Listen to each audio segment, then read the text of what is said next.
Bienvenidos ocultos, este es el tercer capítulo de su podcast favorito, soy Joel. Y yo, Fer. Y esto es Los Ocultos. No podemos iniciar un capítulo sin antes presentar la bebida de hoy. ¿Qué tenemos de tu lado de la mesa, Fer? Tenemos una coquita sin azúcar, algo tranqui, después de comer. Súper. Yo tengo esta cosa de azaí, no sé qué tan buena esté, pero pues iniciamos el sip. Salud. Salud.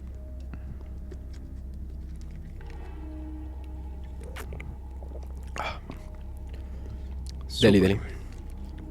Excelente. Entonces, vamos a irnos con esto. Súper. Fer, ¿hasta dónde llegarías para expresarte? Es buena pregunta. Creo que es hasta dónde me permiten ir para expresarme. Interesante. Esa fue una buena forma de iniciar el capítulo. ¿Hay algún extremo que tú dirías, ¿sabes qué? No puedo permitirme hacer? Yo creo que sí he pensado, tal vez, sobre todo cuando observamos algún otro tipo de arte, o sea, tal vez lo llegamos como a sentir, pero no tenemos referencias sobre un tipo de arte como extremo, diferente. Yo creo que ahí los límites los ponen, yo creo que los valientes, así me atrevería como a definirlo. Excelente. Bueno, esto da inicio al capítulo porque queremos platicarles primero de una película que se llama La casa que Jack construyó. Es de Lars von Trier y sale Matt Dillon. Básicamente, ¿cuál es la premisa de esta película? Matt Dillon es un hombre solitario con algunos traumas normales del pasado, ya sabes. Tiene sus mommy y daddy issues. El vato entra dentro de lo tradicional. Okay. Entonces, una vez va conduciendo a través de un camino solitario y se encuentra con una señora. La señora es Uma Thurman. Entonces, le pide aventón. Él se detiene y Uma Thurman como que lo empieza a molestar un poco. Empieza ahí a sembrar la idea. Le pregunta como de, oye, ¿por qué me permití subirme contigo a esta van sabiendo que podría ser un asesino serial? Y entonces... él la golpea con un gato hidráulico en la frente. Evidentemente la mata porque pues es una herramienta pesada. Uh-huh. ¿Qué es lo que pasa después? Él inicia una serie de asesinatos en los cuales se pone bastante creativo, por cierto. De hecho, caza a una familia con un rifle de francotirador. Y finalmente, o sea, como para ir avanzando en la historia rápidamente, se da cuenta de que su voz, la forma en la que él puede expresarse, Uh-huh. es a través de la muerte. Ok. Violencia. Sí. ¿En dónde? Ahorita estamos platicando un poco de la película fuera del podcast y me quedé con la duda de en dónde es, en qué lugar se da. O sea, ¿en una parte de Estados Unidos? ¿Dónde más sería si no fuera en Estados Unidos? Es que justo creo que es como el lienzo, o sea, si me preguntaras, para... La tierra de los asesinos seriales. Uh-huh. No lo sé, supongo que también tiene mucho que ver la cultura cuando hablamos de la expresión de la violencia. Sí, y tal vez en ese sentido también mucho de esto creo que lo representa muy bien el cine europeo y justo es lo que vamos a tocar uno de los géneros que representa muy bien el arte extremo. Y la pregunta con la que abriste esto también me gustaría como hacérsela a ellos. ¿Hasta dónde considerarían que es arte, no? Este tipo de... Pues sí, como de acciones o de cosas. Súper. De hecho, creo que podríamos iniciar un pequeño debate sobre que todo el arte es violento. Está en su naturaleza, forma parte de... Sí. Me gustaría también mencionar, o sea, violento no en la categoría necesariamente de que sea sangriento. O sea, creo que el acto violento es como una acción como muy, o sea, extrema. Y ahorita que pusiste los ejemplos cuando estábamos platicando, mencionaste lo de trabajar. O sea, bueno, levantarte temprano es violento. Me gustaría como que explicaras. Yo lo entiendo en un sentido de que es como también ir como en contra de cosas que sientes en la mañana que no quieres hacer, pero que tienes que hacer. Entonces, explica la violencia desde ese punto de vista donde no involucra, o sea, sí, asesinar a alguien. Ok, me encanta la idea. Pues, primero que nada, habría que mencionar un poco el proceso. O sea, vamos a pintar este escenario para todos. Estás tranquilo en tu cama, llevas una noche de sueño increíble, quizá llevas un par de horas, quizá llevas 7 u 8 horas. Y de pronto, escuchas un ruido sumamente estruendoso y fuerte, que te obliga a levantarte de la cama. Extiendes tu brazo, boom, se acaba de terminar ese ruido. Uh-huh. Pero ¿sabes qué? Ahora estás despierto. Y sabes que estar despierto implica muchas cosas. Implica que tengas que levantarte. Uh-huh. Implica que tengas que quizá ir al baño, porque esos últimos 20 minutos de sueño estuviste combatiendo con unas ganas enormes de ir al baño. Totalmente. Y esa misma excreción, eso que sale de ti, es violencia, Uh-huh. ¿sabes? El no sé, o sea, el acercarte a tu desayunador para romper un par de huevos. Es un proceso violento. Uh-huh. Finalmente, todo en esta vida se trata de vida, muerte, destrucción y construcción. Y unas cosas se destruyen para que otras puedan avanzar. Sí, y en ese sentido creo que entender la violencia desde distintos puntos de vista, o sea, en este sentido sí vamos a hablar un poco más del arte, pero y si tal vez les suena a algunos de ustedes como extraño de, o sea, por qué el hecho tal vez de pues sí, acabar como con una vida es arte, solo pregúntense realmente muchas películas de terror que nada más, o sea, como muchos slashers y muchas pelis igual, inclusive como gore, o sea, la sangre en qué nivel puede llegar a ser como artística, ¿no? Y algo mucho más sencillo, o sea, más simple, Kill Bill, ¿no? O sea, realmente sí juega un papel porque es una exageración de ese tipo de fluido corporal, ¿no? Que no es, o sea, lo tenemos como de alguna manera estigmatizado. Totalmente, de que es, o sea, tiene que ver con que va dentro de nosotros. Verlo fuera nos causa, va en contra, ¿no? De un poco de lo que es adentro y lo que es afuera. Lo mismo con lo que acabas de decir de la excreción. O sea, cuando una vez que está afuera y una vez que la pones en un contexto, o sea, es como si la pusieras en un lienzo blanco y la pones ahí en medio. Eso está cañón porque es como, o sea, ya por default digamos que sabemos que tiene que ir en el inodoro. La única manera, o sea, el único, y lo van a ver más adelante, la única liminalidad de eso es el sentido de que va de punto A punto B.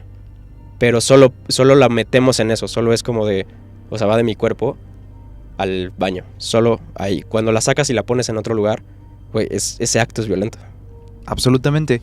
Y hablando de expresiones que tienen que ver con los fluidos corporales, creo que no nos podemos ir sin mencionar el arte abyecto. Abyecto, la palabra abyecto, viene del verbo jeter en francés. Uh-huh. Y de hecho, pues, nace por allá la expresión. Creo que antecedentes tendrá muchos. Por ejemplo, se habla de que el arte abyecto comienza con las obras del Marqués de Sade. Más que nada porque expresan la sexualidad, expresan ciertas prácticas que a lo mejor a ciertas personas les podrían parecer atípicas y Uh-huh. las normaliza. Totalmente. Entonces, pues hay otros que se refieren a el inicio o la definición del arte abyecto por un texto de Duchamp, donde precisamente menciona el arte de lo grotesco. Pero a grandes rasgos, ¿qué quiere decir que algo sea abyecto?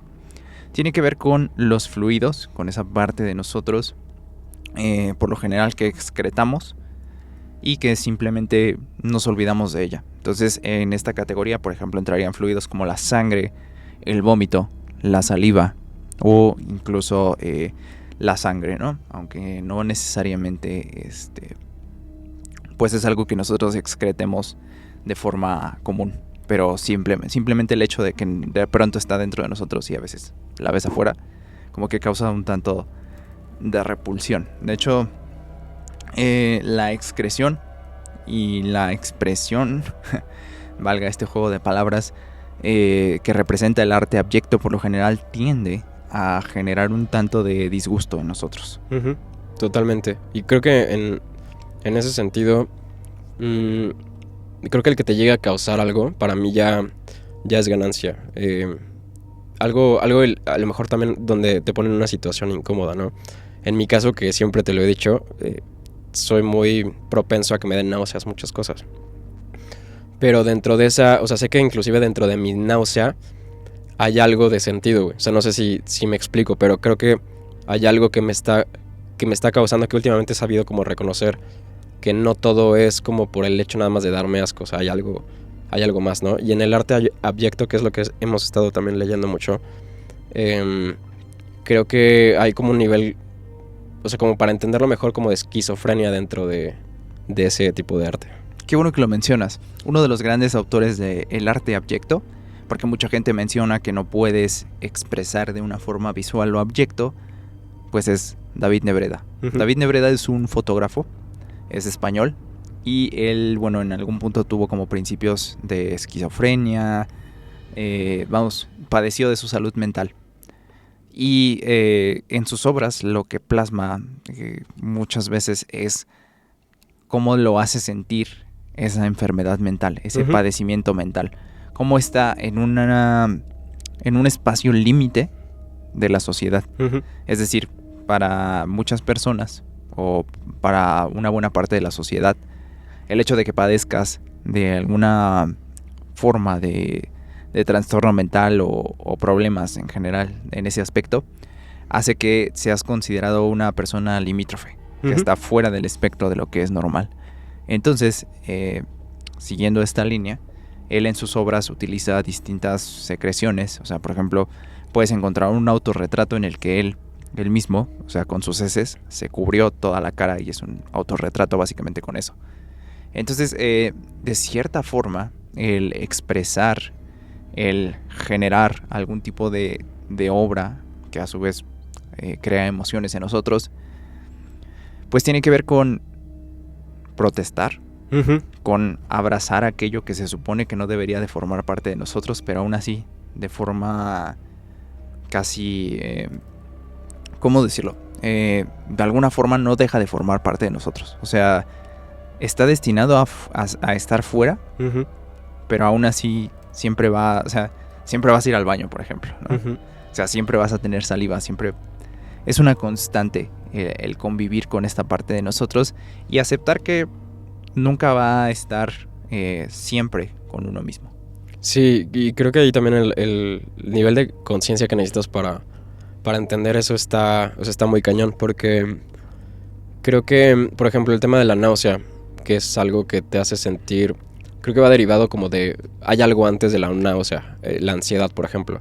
Muchas veces cuando te llega la náusea ya es como la consecuencia primero de una ansiedad que no puedes controlar, pero siempre como que hay algo antes. Y el tema de sentir náusea y la ansiedad, por ejemplo, sí creo que se refleja mucho tal vez de algo que no puedes, que tiene que salir de ti. Y en este caso lo que sale, o sea, digamos el fluido corporal es el vómito, pero la arcada es como una cadena, es antes como que la arcada, el reflejo, antes una sensación de como de vacío. Es curioso cómo el vacío te puede llegar a causar una náusea, ¿no? Y cómo es como, ok, es un desecho, pero cómo puedes llegar a ver una frase que decía como pinta con tu sufrimiento o algo así. Y creo que tiene que ver de forma metafórica de pintar con tu sufrimiento, con tu dolor, es la sangre, o sea, en este caso, pero es metafórico. Y muchas veces, ¿cuántas veces no decimos como es que me siento o sea, me siento, y mencionas un fluido, ¿sabes? Es corporal, lo dices de forma lingüística, es a nivel lingüístico, pero de eso a la acción, ¿cuál es como el brinco, no? Todo el tiempo estamos mencionando, es que me siento, o él es como igual, te refieres a que es un fluido corporal para darle un atributo negativo y de asco, pero de eso a que realmente lo sea, ¿qué pasa si sí lo hace como este fotógrafo español, no? Sí, totalmente. ¿Qué te causa náuseas, por ejemplo? ¿Qué me causan náuseas? Yo creo que no sé si tenga que ver con que tengo un tipo de fobia. Tengo una fobia con el vómito, o sea, con la palabra vómito, con la acción. Por dos. Muy cañón. Pero creo que eso es derivado de otra cosa que puede ser, por ejemplo, cuando hay mucha gente, o sea, en espacios como muy, muy grandes, o al revés, cuando no hay gente en espacios como que no puedo controlar, que son muy amplios, eso a veces me dan náuseas. Hablando de que tenemos la misma fobia, ¿crees que haya algo y definitivamente hay algo que no aceptamos de nosotros mismos y que genera esa repulsión. Es súper interesante porque siempre he creído, y de hecho desde que lo veo así, de alguna forma lo puedo controlar un poco más. Me acuerdo que en mi etapa como de adolescencia, solo sentía náuseas y era como, ni siquiera sabía que existía la emetofobia. O sea, hasta que empecé como a leer. Pero creo que es una reacción, es que puede ser hasta como filosófica de algo que no estoy 100% y que tal vez ni siquiera nunca esté de acuerdo como de mí mismo. Pero creo que está bien interesante. Ya sobrepensándolo, a mí no se me ocurre nada más que el hecho de que me cueste trabajo aceptar que somos humanos. Ok. ¿Sabes? O sea, un poco el dilema para mí va como de... Quizá hay ciertas partes de mi ser Uh-huh. con las que no me siento cómodo. O sea, el hecho de pensar que tengo que todos los seres humanos excretamos de alguna forma. Sí. Como que la idea me causa conflicto Uh-huh. de alguna forma y hace que no pueda tolerarlo y que me cause ese tipo de náuseas, pero también esa fobia. Sí. Ahorita, justo que estabas diciendo eso, o sea, puede que también tenga algo de sentido cuando, igual a muchos seguramente lo decían como de broma, pero cuando ves como a una chava como muy guapa, que dices, es que ella no defeca. Y creo que cuando, o sea, ese lapso en el que idealizas algo y te das cuenta como, güey, termina siendo humana, o sea, cuando ya realizas que todos hacemos eso, todos defecamos, creo que también me causa algo como de repulsión porque es algo que no puedes evitar, güey. O sea, tiene que suceder y es un acto violento, solito, ¿no? Y algo que ahorita igual me acordé de por qué, o sea, a veces porque siento náuseas, creo que es estar como las ideas de la temporalidad y los loops y la cotidianidad. También a veces si me concentro mucho en eso me empieza a dar ansiedad, lo que provoca que me dé náusea. Entonces es como, creo que tiene que ver con un miedo existencial.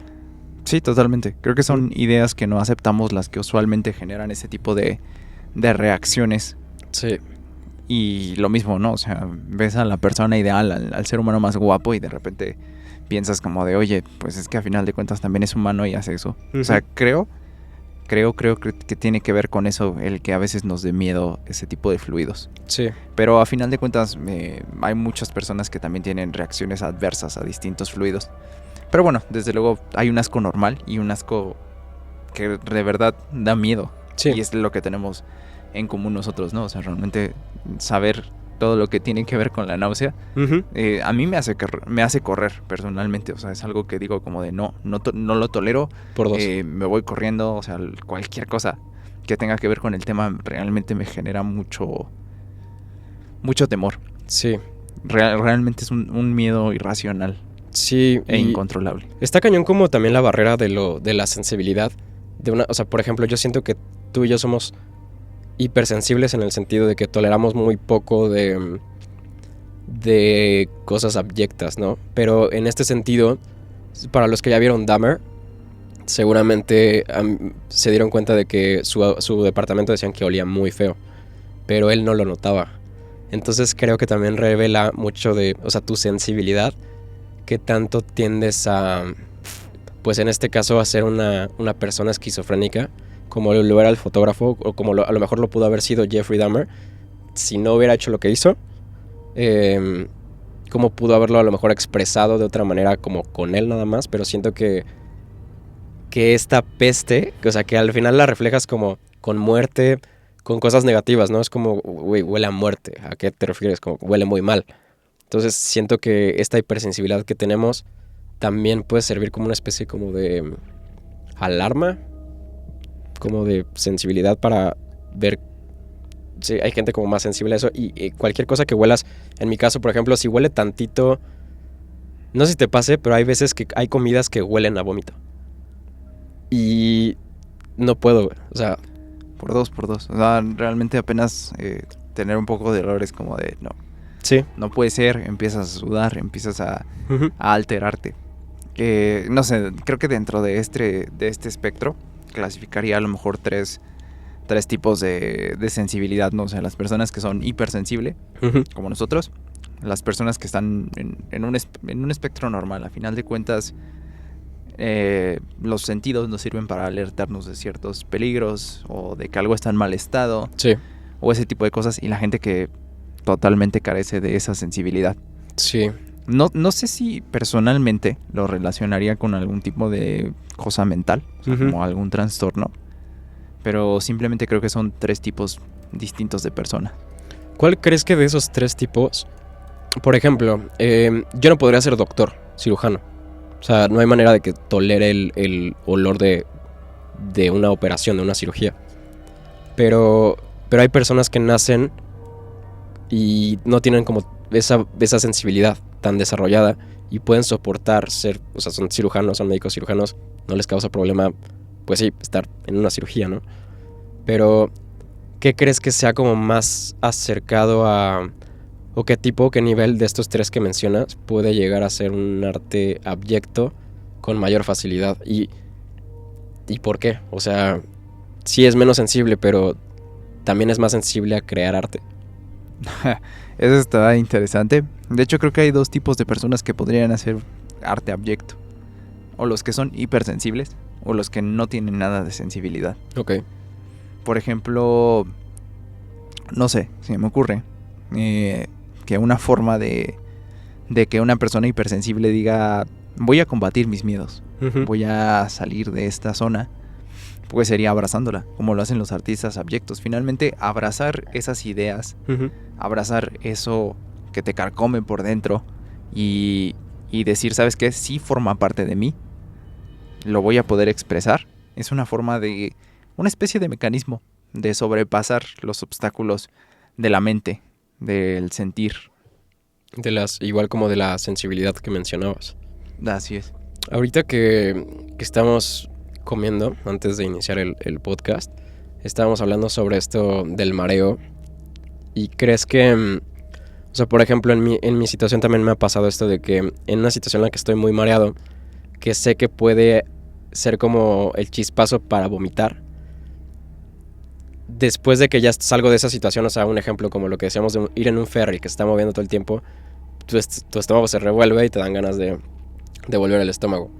Pero después, cuando pasas eso, como que te llevas esa sensación a inclusive situaciones en las que no estás en tanto movimiento, pero el hecho de haber estado ahí ya, por ejemplo, ir en el coche de copiloto, no sé por qué, pero si la persona maneja como muy bruscamente, con esa sensación que se me quedó del ferry ya también se me revuelve el estómago estando en un coche. Entonces, o sea, en lugar de que o sea, tú dirías, pues la sensibilidad está más cañona del ferry que en un coche, entonces no te deberías de sentir mal. Pero al revés, como que me llevé ese contexto y ya lo pongo en situaciones en las que hay veces que quizá ni siquiera... no deberían, sí. Exacto, ni siquiera hay movimiento y no sé por qué ya me estoy sugestionando de que se me está revolviendo el estómago. Como ahora. ¿Así? O sea, o hablar de esto, es inevitable que siento eso, ¿no? Ajá. Y solo te estoy platicando, ¿no? Sí, totalmente. Es ese sudor frío, ese como dolor de cabeza aquí en las sienes, que se te empieza a aguar la boca y entonces tienes que estar pase y pase saliva. Sí. No sé, no es una sensación agradable, estoy totalmente de acuerdo. Y por eso creo que cada vez que platicamos del arte abyecto, no sé, o sea, admiro mucho la figura del artista. Sí. Y admiro mucho las expresiones que puede lograr una persona que abraza lo que se supone que no debería de abrazar. Claro. O aquello que le causa miedo. Sí. Esas son expresiones extremas del arte. ¿Crees que entonces tendría como más valor que alguno de nosotros pintara con vómito en este caso? O sea, ¿qué tanto le atribuyes más valor al artista por el hecho de que le causa repulsión lo que está haciendo? ¿O al revés? No lo sé. Es una muy buena pregunta. Y a mí me causa conflicto. Porque por lo general no me gusta valorar más una expresión que otra, porque siento que estoy quitándole o restándole el valor o el mérito que se merece a la otra persona que está haciendo igual lo contrario. Por cierto, alguna vez vi a algún artista que pintaba con su vómito. O sea, okay, eso... sí lo hubo y fue como muy, muy asqueroso pensar en esa situación. Sí, en ese ya momento. Entonces, lo estoy viviendo. Así es. Aparte tenía una pistolita como la Paint Zoom. Basta. Ok. Pero, totalmente. Pero me lo imagino. Igual cuando estábamos viendo estas expresiones de que hay gente que igual padece como de esquizofrenia o algo, que se corta y pintan, hacen como una especie de performance en vivo. de que pintan con su Con sangre. sangre. Pero creo que también el contexto importa muy cañón en cómo lo hagas, en dónde lo hagas. Y es algo con lo que siempre he estado como últimamente más, viendo el fondo de las cosas que la forma, ¿no? O sea, no el hecho de ser violento por ser violento realmente representa algo. Y lo vemos en el cine todo el tiempo, ¿no? O sea, hay películas que son más como palomeras en el sentido de que está entretenida, es mucha sangre. Pero, o sea, la sangre como que no pudo haber sido el vehículo y el medio perfecto para que me contaras una historia. Y la utilizaste solo para causarme impacto. O incluso extremas. Por ejemplo, sí hay varias películas del género gore, completamente. O sea, es un género por sí solo. Que, bueno, se van a este extremo. No sé si conoces la saga de August Underground. Sí. Totalmente. Para quien no lo sepa, es una serie de cintas. O bueno, la idea es que sean a modo de found footage o falso documental. Que narran, muy entre comillas, la historia de unas 3 personas que simplemente salen a cometer actos violentos y sumamente bajos en el sentido de lo que podría considerarse moralmente correcto. Las imágenes son muy impactantes, debo admitirlo. O sea, e incluso lo que logra el director en cuanto al uso de prostéticos, al uso de maquillaje, está muy cañón. O sea, realmente sí lo compras. De hecho, mucha gente lo clasifica en la categoría de pseudo snuff. Ok. Eso está muy cañón. Así es, pero, ¿sabes? Fuera de eso, no tiene un valor, no tiene una narrativa. La violencia que se expresa no tiene un sentido de estar en pantalla. Ok, que es tal cual la violencia por ser violencia, no como el vehículo. Así es. Y entonces valdría mucho la pena pasarnos al otro extremo de esta balanza. Cuando la violencia se convierte en una expresión. Cuando la violencia se convierte en una forma de protesta. Sí. En una forma de abrazar aquello que a lo mejor en algún punto nos dejó heridos. Pero que ahora se convierte en un proceso de autoconocimiento, totalmente, de mejora, de progreso. Sí, y creo que la violencia en ese sentido está plasmada, o sea, cuenta una historia, ¿no? Que no es por el hecho de dar miedo, no es por contar una historia que se asemeje más a la realidad, o sea, que sea lo más real posible. Y muchas veces lo que tenemos estigmatizada la violencia por el tema de que tratamos como de encerrarnos en burbujitas donde tratamos de olvidar la violencia, en el sentido de que muchas veces te mantiene real, te mantiene vivo, te mantiene con miedo, pero eso, o sea, todos esos atributos son lo más animal y lo más común posible. El problema aquí creo que tiene que ver también con nuestro nivel de conciencia y de, o sea, no sé si moral o sea, esa burbuja que nos creamos para tratar de evitar la violencia. Y en un sentido, como lo podría explicar también muy cañón, es que tanto también nos dibujan algunos límites y nos hace aprender la violencia. O sea, ¿en qué sentido? Tratamos de cuidar tanto a los niños pequeños, que cuando digamos que les quitamos los límites tratamos de que no consuman cosas violentas para tratar de protegerlos, pero que tanto es como que estás perjudicándolo más que lo estás ayudando, ¿no? O sea, en el sentido de que tratamos de que todo sea rosa, de que todo sea como lindo, todo sea bonito, esponjoso, que eso realmente crees que te cause a ti los límites sí, que te haga conocer los límites de las cosas que puedes hacer, hasta dónde te puedes meter, de quiénes te tienes que cuidar, ¿sabes? O sea, la violencia en ese sentido es un lenguaje, o sea, lo veo como un lenguaje, como una forma de, o sea, si sales de noche sucede esto. Sí puede llegar a ser traumático, pero creo que también esos traumas te ponen límites.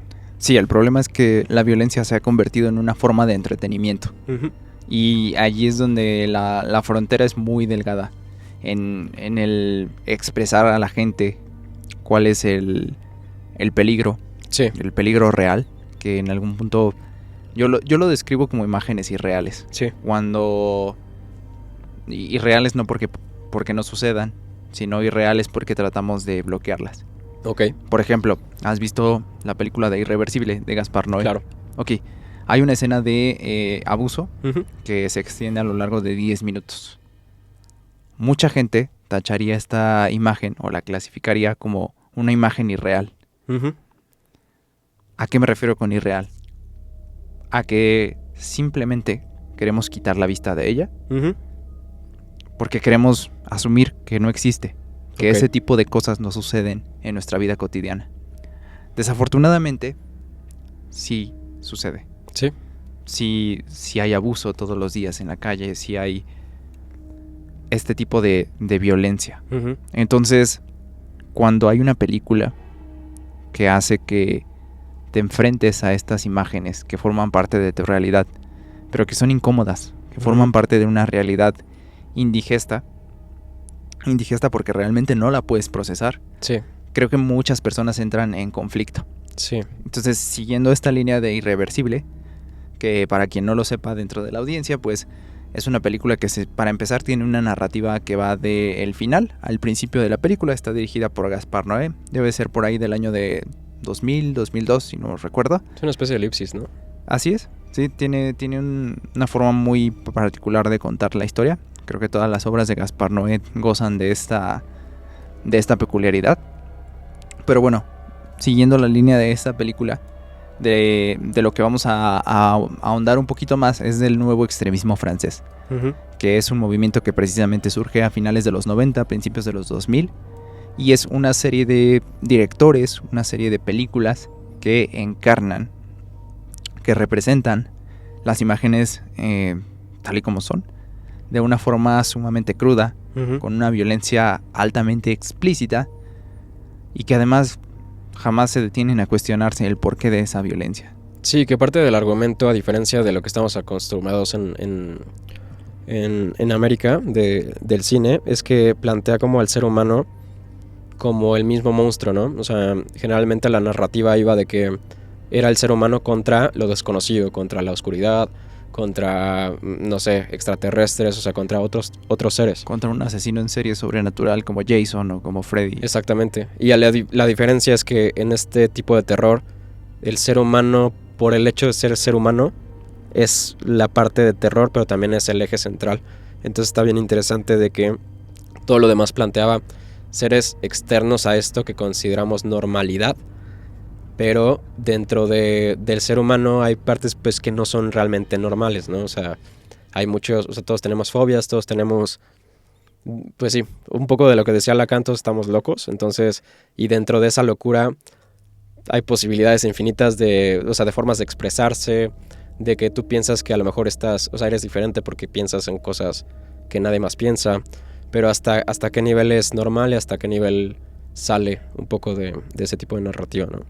Así es, y por ejemplo, igual, o sea, esta figura de un monstruo humano Uh-huh. es, yo la consideraría una de las figuras más interesantes dentro del cine. Ok. Cuando logras que el espejo de la realidad Uh-huh. haga un match o se empalme Sí, con el espejo de la ficción. ok. Por ejemplo, ya otra vez volviendo a las películas del nuevo extremismo francés. Sí. Recientemente, y creo que un ejemplo que todo el mundo puede identificar es Voraz, la Uh-huh. película de Julia Ducournau de 2016, si no me equivoco. 2016 creo que sí. Sí, de hecho entra dentro de esta categoría todavía, a pesar de... Bueno, el nuevo extremismo francés se extiende durante décadas. Sí, me acuerdo que estaba muy de moda cuando salió. Sí, hicieron una estrategia de marketing donde te daban una bolsita supuestamente para vomitar en la misma función. Sí, que inclusive aunque no... Sí, no te hace como vomitar, pero creo que... O sea, el hecho de que te la dan ya vas como predispuesto, ¿no? Sí, funcionó muy bien como un truco publicitario. Entonces, ¿qué pasa en esta película? Se trata de una chica que está por iniciar la carrera. Uh-huh. Ella va a ser veterinaria y tiene una bienvenida muy extraña. Los llenan de sangre no recuerdo si era de vaca o de cerdo, alguno de los dos animales. Sí. Y los hacen comer los testículos del mismo. Entonces, como que a ella le causa mucho shock, porque aparte es vegetariana. Sí. Y a partir de allí inicia un viaje hacia nuevas experiencias. Empieza a tratar de comer carne, pero carne cruda. Uh-huh. empieza a descubrir su propia sexualidad y a su vez empieza a descubrir secretos de su propia familia. Entonces ella misma termina convirtiéndose en una figura monstruosa que finalmente, se levanta y en el espejo no va a haber un monstruo como tal, o sea, no va a haber unos cuernos, no va a haber unas garras, simplemente es ella. Y quizá esa sea la parte más aterradora del nuevo extremismo francés. Cuando te levantas, vas corriendo hacia el espejo. Después recuerdas una serie de actos monstruosos, una serie de actos horribles. Y en el espejo te sigues viendo a ti mismo. No hay alguien a quien echarle la culpa. Sí, totalmente. Y creo que es la convivencia con uno mismo el acto más violento, ¿no? Pero parte de todo esto también es como aceptarlo. Tú lo mencionaste, ¿no? O sea, cuando abrazas eso, cuando entiendes que el ser humano, o sea, realmente sí es violento por naturaleza. Muchas veces lo vemos plasmado esto en muchas películas, tal vez de manera menos explícita. Y aquí es lo curioso. Si han visto películas, han visto series, un ejemplo que se me ocurre ahorita es que he estado viendo Vikings otra vez.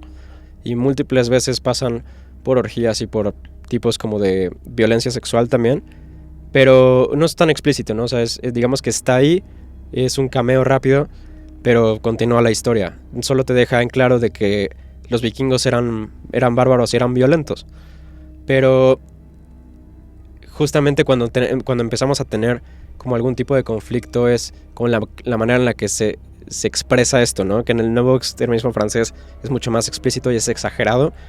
Exagerado para el cine, real en la vida.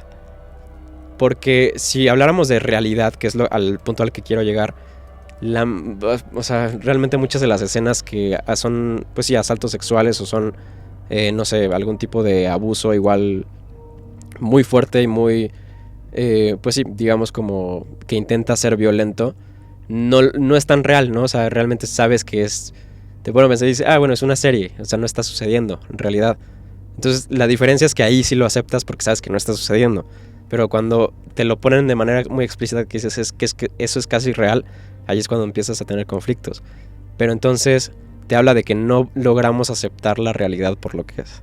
Y es precisamente el punto del extremismo francés. Sí. O sea, cuando eres confrontado con las heridas de tu pasado o de tu presente, sí, de acuerdo al contexto en el que estés viviendo, ¿qué tan bien las puedes tomar? Sí. Que también puedes aceptar una realidad que es mucho más cruda, que incluso no puedes digerir. No sé si, por ejemplo, conozcas la película de Mártires. Es una película de 2008 que además está muy muy fuerte. Digo fuerte para los estándares de lo que normalmente nos presenta el cine. Pero es una película que para mí tiene mucho valor. El hecho de que, bueno, la trama básicamente va de esto. Es una chica igual que está pasando por la adolescencia. Bueno, ya se está como un poco dentro de la juventud, cerca de la adultez. Entonces vemos un conflicto para empezar en el que está transicionando a una nueva etapa de su vida. ¿Ella de dónde viene? Viene de una casa, por así decirlo, o una especie de casa de seguridad, mejor dicho. Sí. Donde se le torturaba para que... La idea es que estas personas que la torturaban, formaban parte de una especie de secta religiosa. Okay. Que buscaba crear nuevos mártires a través de la transfiguración. La transfiguración, según ellos, se lograba infligiendo altas cantidades de dolor hasta algún punto en el que ya fuera imposible tolerarla y como que elevaras tu estado de conciencia. Entonces ella está en búsqueda de venganza y constantemente ve una figura maniatada. Es una especie de como monstruo que se anda arrastrando por allí. Sí. Y resulta, perdón por el spoiler a todos, pero que el monstruo es ella misma. Quien todo este tiempo cree que la estuvo persiguiendo, pues era una representación de su pasado, de una chica que abandonó en el momento en el que escapó. Sí. Y hay una parte bastante emotiva en la que se abrazan.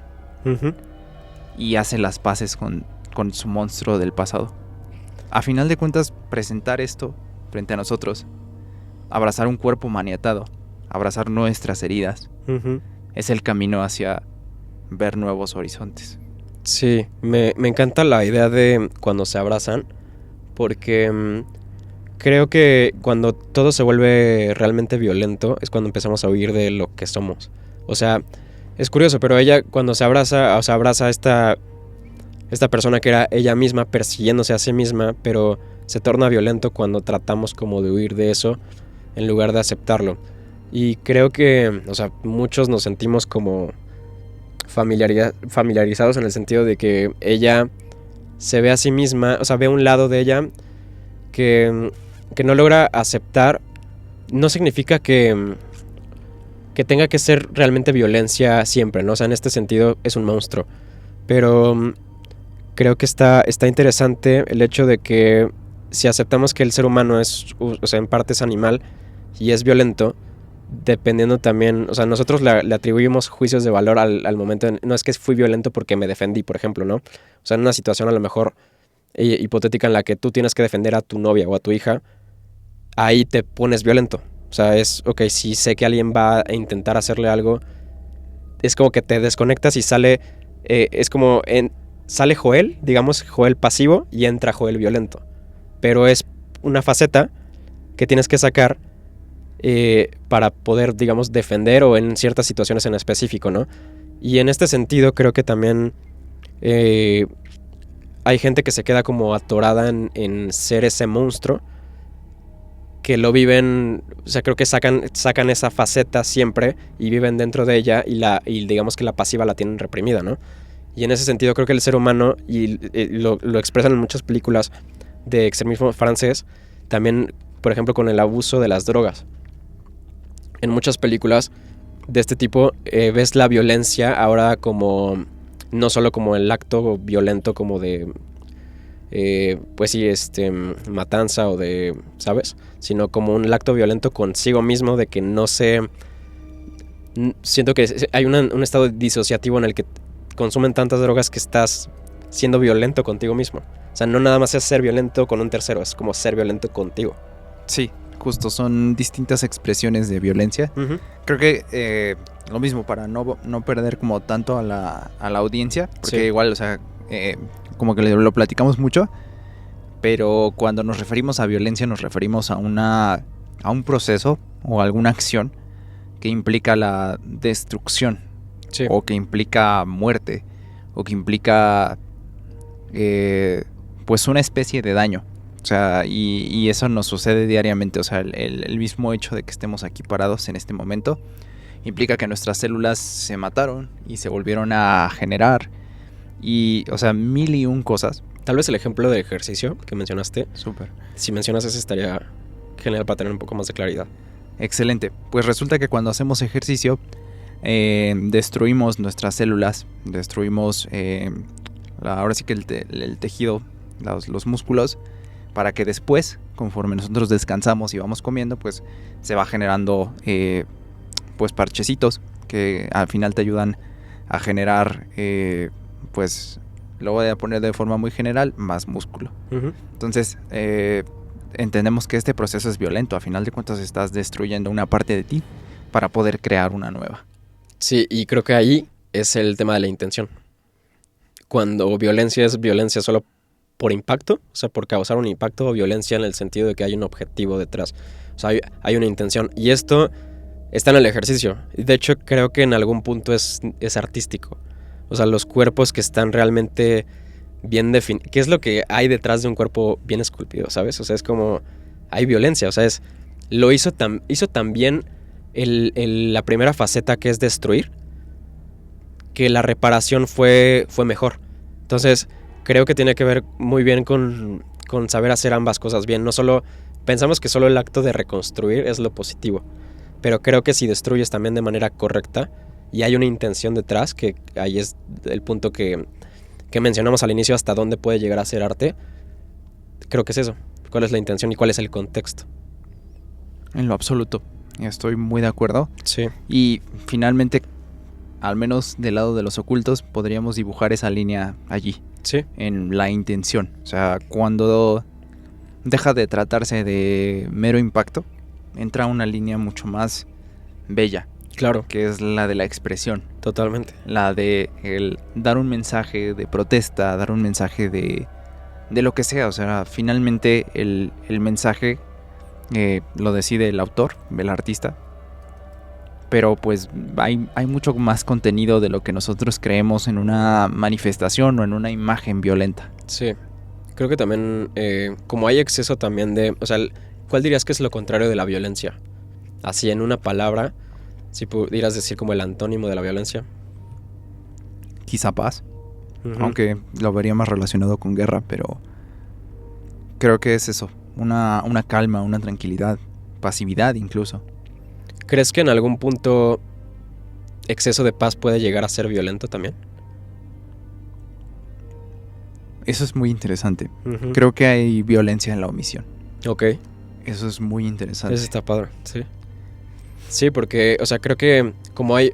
sí podemos aceptar el exceso de paz, pero creo que también, o sea, como lo podría definir tal vez el exceso de no movimiento de paz, de estático, es indiferencia. Así es. Y la Y es una indiferencia... forma de violencia. Totalmente. Sí, porque, o sea, el no emitir un juicio o no emitir algo... O sea, el juicio es violento. Casi como lo podríamos poner así más simple, es acción y estar en paz. Reposo, o sea, en reposo, exactamente. O sea, la acción digamos que es la violencia y el reposo es la paz. Pero es indiferente. Y la paz a veces puede llegar a ser más violento porque esconde una intención no dicha que la misma violencia, que es, pues es literal, ¿no? Sí, es paradójico. Y a veces la violencia o el cambio o esta destrucción implica de alguna u otra forma progreso. Sí. Y es una línea muy delgada entre el perjudicar y entre el construir. Totalmente. Y creo que también ahí tiene que ver qué tanto metas de ti y tu intención dentro de perjudicar. O sea, perjudicar a qué y a quién, ¿no? ¿Por qué motivo? O sea, sí, y tal vez en ese sentido puedes llamarlo ego. O sea, si es por un sentido de sí mismo, creo que ahí no tiene mucho que aportar, ¿sabes? Estoy totalmente de acuerdo. Pero no sé, o sea, creo que siempre te quedas con una confusión y un sabor de boca muy agridulce. Claro. Cuando sabes que casi todo implica violencia de una u otra forma. Totalmente. Pero a la vez, y creo que este es el mensaje, como para ir bajando un poco los decibeles y más aterrizado, empezamos muy densos hablando de mucha violencia, de sangre y de cosas abyectas, es que dentro de esa violencia hay que entender que es la acción, o sea, es acción a algo, o sea, es el camino, es el inicio hacia algo. Creo que depende mucho cómo lo llevemos, de hecho, de hablar de esto, de la intención, de plasmar ahí como la idea para mandar un mensaje que al final fuimos violentos al inicio. Sí, la opinión, claro. Incluso la voz, las palabras ¿Sí? pueden llegar a ser violentas. Sí. O sea, en el momento en el que yo digo sangre, claro, muerte, están allí. Sí, pero muchas veces cuando las tomamos de la manera correcta por lo que son, o sea, sin intentar realmente armarle mucha historia o justificarlo, o sea, si dejamos y apreciamos la muerte por lo que es, creo que realmente es donde empiezas a encontrar comodidad, en el sentido de que empiezas a tomar acción y empiezas a ver que todas las cosas que hacemos es violencia, en el sentido de que es acción. O sea, quiero que se lleven esa reflexión de que si es violento, tiende a algo.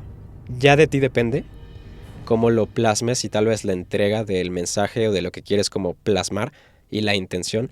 Pero creo que tiene mucho que ver con no estar de manera estática, y creo que sí, de nuevo lo repito, ser indiferente creo que puede llegar a ser... generar un impacto negativo, sí, en pocas palabras.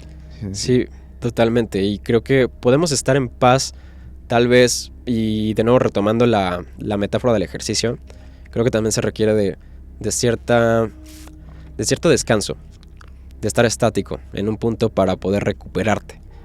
Pero solo para recuperarte. Cuando utilizas la indiferencia para mandar un mensaje, cuando utilizas la paz para mandar un mensaje, creo que ahí es el tema, ¿no? Y creo que pues sí, o sea, eso es lo que podemos como transmitir. Y ahorita se me vino a la mente algo como de los mensajes de paz que quieren dar las personas de, por ejemplo, esto que han estado ocurriendo de lo del petróleo y todo eso, que intentan dar mensajes de paz, terminan siendo violentos también. Sí, a final de cuentas un poco es el sentido. O sea, tanto como hay mensajes de paz con su inherente violencia, hay mensajes de violencia con su inherente paz. Sí, totalmente. Eso es algo muy curioso que creo que tiene mucho que ver con el principio de correspondencia, como es arriba es abajo. Totalmente. Entonces, todo, no hay blancos y negros en este mundo. Más que nada somos una combinación de grises e incluso otros colores. Entonces, eso es algo muy, muy impresionante. Creo que incluso un poco poético a nivel metafórico. Totalmente. Ahorita me acordé de esta película de Midsommar de Ari Aster, que es terror en lo en que... el día. Exacto. Es como un poco jugar con eso, ¿no? Porque tenemos la concepción y estamos todo el tiempo creyendo que terror y La oscuridad luz del día. Ajá. es violencia, ¿no? Pero, de nuevo, o sea, puedes colocar la violencia al revés también y puede llegar a ser mucho más explícito que la misma oscuridad que esconde algunas cosas. Y esa película, creo que no, me acuerdo que cuando la recién salió, como que a muchas personas no les gustó, porque era algo, esperaban asustarse. Hubo gente a la que le aburrió y hubo gente a Sí. la que realmente le aterrorizó. Sí, pero, o sea, por ejemplo, en mi caso sí me voló la cabeza por completo, porque ese era un concepto que no, tal vez ya lo había como pensado así de, hay terror en el día, ¿no? O sea, en la luz del día, en el sol, en lo que nosotros tenemos como, es positivo, es felicidad, es armonía, pero ahí tenían una serie de rituales que es como no atribuirle el aspecto de acción violenta de nuevo a la oscuridad, sino que también puede ser en el día, ¿no? Y puede llegar a ser en el día, yo creo que de la forma metafórica de cuando todo el mundo está viendo. Y agradezco mucho que retomaras Midsommar, porque hay una explicación, en algún punto la escuché, Ok. que finalmente cuando nos acercamos a otra cultura, cuando observamos las expresiones de otra cultura, nos puede representar algo violento, como Ok. era ellos. O sea, Claro. ellos... creo que todo el mundo conoce Midsommar hasta este punto, Y si no, pero véanla. igual la voy a ir como retomando por partes. Jalo. Igual, hay un grupo de personas, entre ellos una chica cuyos padres y hermana acaban de perder la vida, que se van a una, vamos a llamarle aldea, Ujú. en medio de Europa, Sí. ya saben. Lo que sucede es que en esta aldea, bueno, en Jarga, pues se mantiene de día durante un mes. Que Ujú. no recuerdo si es en verano. Sí, Sí, es en en verano. verano, totalmente. Con las No flores sé y todo. por qué. Sí. Y bueno, ellos llevan una ceremonia, una serie de rituales que pues representan muchas cosas. O sea, hablan de vida, muerte, hablan Sí. de la conexión con la naturaleza. Finalmente son expresiones de cultura. Pero a este grupo de extranjeros que se acerca a vivir ese rito, Sí. le parece sumamente violento. O sea, consideran que todo lo que están haciendo es deplorable, Claro. que simplemente son atrocidades. Pero para ellos tiene otro sentido. Totalmente. Para ellos es una forma de expresar su cultura, su identidad. Entonces, lo que nos podemos llevar de aquí es que vivimos en un mundo de contrastes. Y en los contrastes está la riqueza, Ujú. siempre y cuando nosotros estemos dispuestos a ampliar nuestra perspectiva.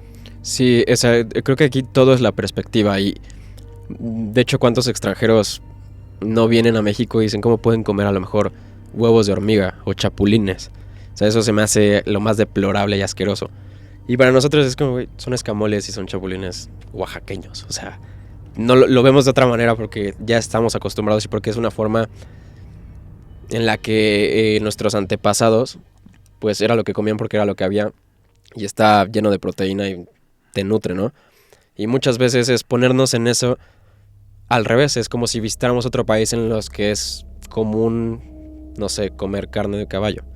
De hecho, hay países donde sí se come.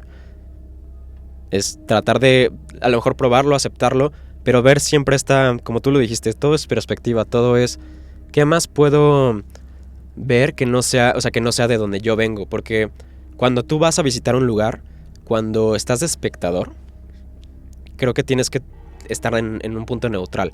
Porque si te traes de lo que Has vivido. exactamente, lo que has vivido, de donde vienes, y lo traes a una experiencia nueva, o sea, creo que ahí ya se contamina y creo que no te llevas nada porque no te cabe, o sea, traes las manos llenas de que vengo de allá, me traje todo lo que soy, ¿no?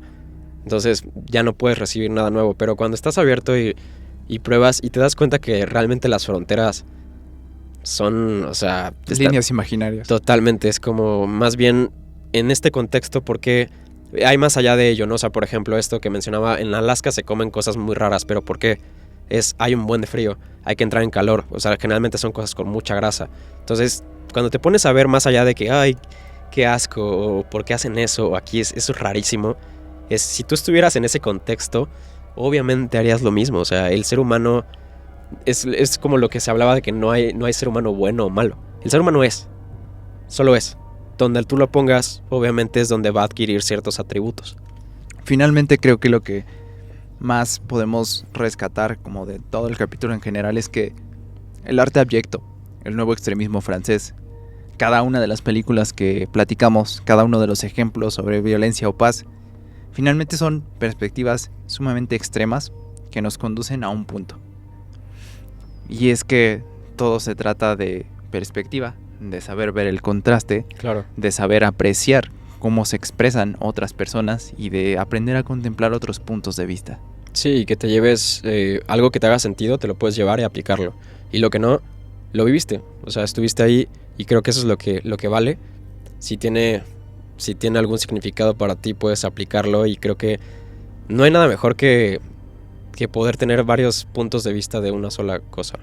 Totalmente. Y hablando de puntos de vista, Per, ¿cuál es la recomendación de esta semana? En mi caso, ahora sí les voy a recomendar una serie que es un poco igual para ampliar su punto de vista. En inglés no me acuerdo cómo se llama. O sea, no sé si se puede poner Netflix en inglés. O sea, los títulos, pero siempre me aparecen en español y es un dolor de cabeza. Pero se llama Cómo abrir tu mente o algo así. Es algo parecido. Y habla un poco sobre el tema de diferentes sustancias y drogas que te ayudan a tener una conciencia como más abierta. O sea, conciencia en el sentido de experiencias nuevas, ¿no? Abrir un poco el panorama de perspectivas de que cómo podemos lograr a tener nuevas experiencias a través de algunas como psicodélicos y algunas sustancias que de hecho estaban prohibidas por el hecho de que, por eso mismo, de que abrían la conciencia.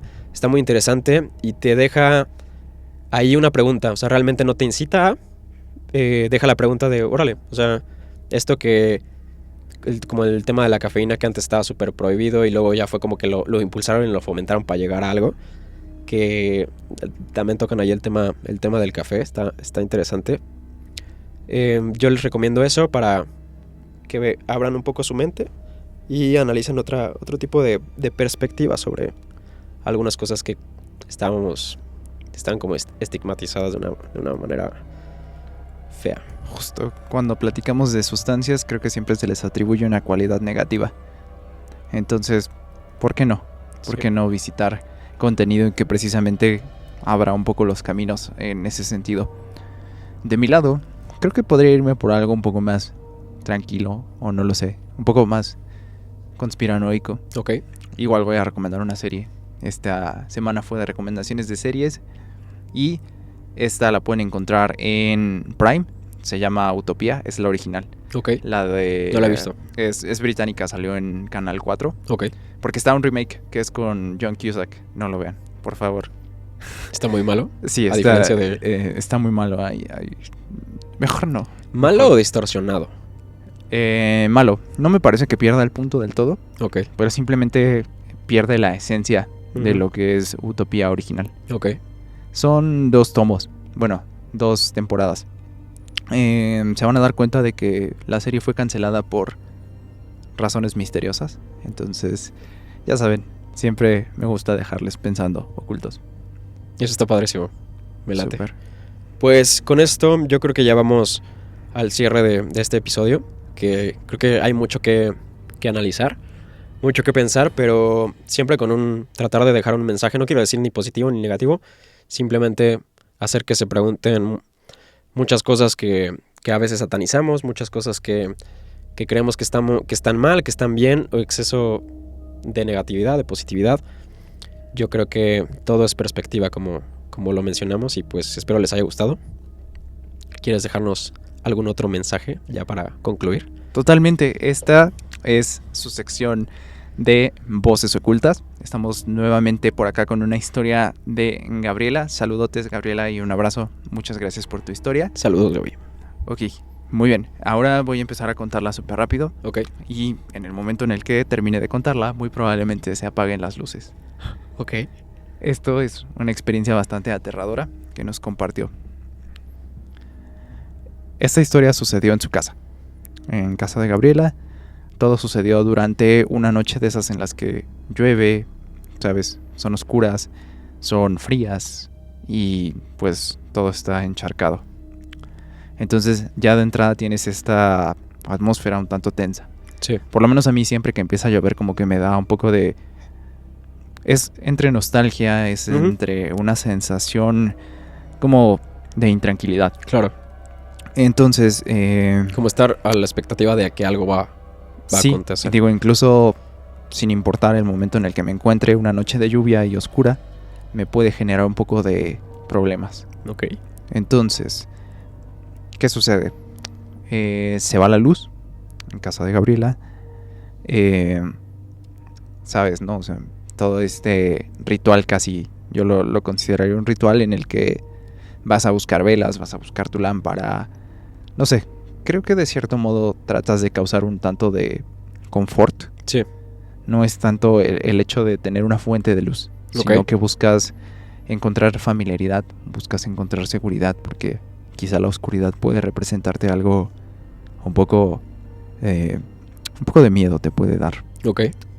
Esa sensación de que hay algo desconocido ahí. Entonces, comenta que ya encontraron las luces y todo. Y pues sabes, ¿no? En la convivencia familiar, como que siempre no falta a lo mejor una persona que le gusta tomar fotografías, que por X o Y, creo que forma parte también, ¿no? De hacer ciertos momentos amenos. Totalmente. Entonces toma la fotografía y nos comenta que aparece un niño atrás. Una silueta, algo desdibujada. Aparentemente solo era como, ¿sabes? La sombra. Sí. Quizá un par de ojos blanquecinos. Ya sabes, contemplando, solo observando. Entonces, en casa de Gabriela, pues comienzan a pasar un par de cosas extrañas. Se escuchan risas. Aparentemente hay alguien jugando con una pelota en las escaleras. Esto ya después del incidente de la luz. Entonces, no fue hasta que un padre se acercó a bendecir que les comentó que aparentemente habían enterrado a un niño allí hace mucho tiempo. Ok. Y que solo había que darle luz para que pudiera descansar. Eso cierra la vivencia de Gabriela, pero yo solamente los dejo con una pregunta. Y es que muchas personas comentan que los niños, por alguna u otra razón, trascienden de forma automática. Entonces, digamos que no podrían quedar como a manera de algún tipo de espectro, de algún tipo de fantasma. Sí. Entonces, estas entidades que aparentemente se manifiestan a través de la forma de un niño, de una niña, se tratan de seres de oscuridad. Me gusta... Es que me dio el escalofrío cuando pensamos que realmente son niños. O sea, es la figura de un niño, pero ¿qué hay detrás? ¿No? Y creo que muchas veces, con esto que mencionas, que es como tener... Digamos que es el paso directo. O sea, cuando eres niño y lamentablemente falleces y pasas a otro plano, realmente no es como que te quedes atorado, ¿no? Y mucho tiene que ver con el nivel de inocencia, creo que la sensibilidad del alma y muchas cosas. que se dicen. Y me acuerdo mucho que mencionaban que no le puedes, no sé si lo escuchaste, pero es muy famoso esto de que no le puedes poner un espejo a un recién nacido. O sea, que eso va como en contra de, no sé si tenga que ver con religión, pero que, o sea, hacerlo se supone que lo pones como en una situación vulnerable. Ajá. Y según yo tiene que ver con esto de que deja de ser niño y a través del espejo hay alguien, un alma más vieja que entra dentro del cuerpo de un recién nacido o de un niño. Ok, eso hizo que definitivamente tuviera escalofríos y ocultos. Recuerden que si tienen alguna historia, nos la pueden compartir a través de mensaje directo en todos nuestros perfiles. Esto fue el tercer capítulo de su podcast favorito, Los Ocultos. Nos veremos en la próxima y no olviden seguirnos allí en nuestras redes sociales, estamos atentos y mándennos más historias porque a mí me gusta mucho esta sección. Totalmente. Estaría muy padre estarlos leyendo por ahí. Muchas gracias. Nos vemos.